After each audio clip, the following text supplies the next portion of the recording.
Une petite question de prospective.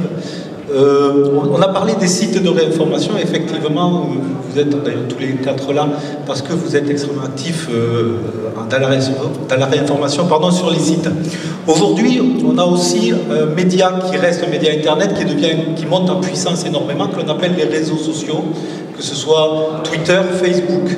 À votre avis, est-ce que ça va devenir un terrain à conquérir encore plus fort? Est-ce que c'est une mode? Est-ce que dans les années à venir, il va falloir s'y intéresser de plus près? Est-ce que vous pensez que ce sera un bon média ou pas spécialement?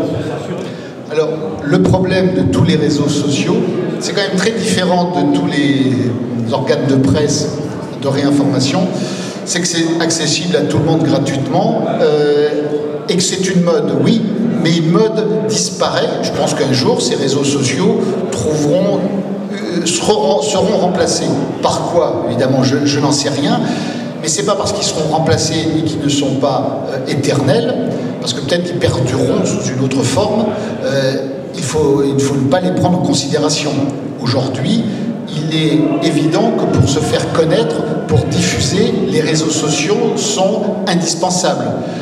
Sinon, tous les politiciens qui nous gouvernent ne feraient pas leur déclaration première d'abord via Twitter, via Facebook, via leur compte. Aujourd'hui, que ce soit Donald Trump, Emmanuel Macron, Gérard Collomb ou autres, font d'abord une déclaration sur Twitter parce que immédiatement ils sont connus de tous.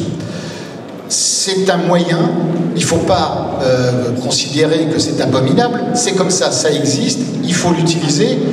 Et je crois que les milieux, je vais parler de milieux des mouvements populistes, les utilisent largement.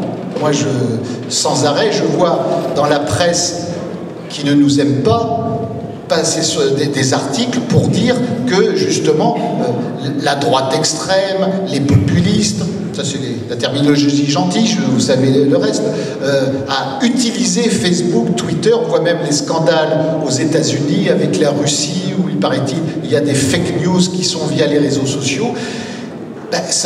Pour répondre à votre question, effectivement, tout le monde les utilise. Nous, eux, partout.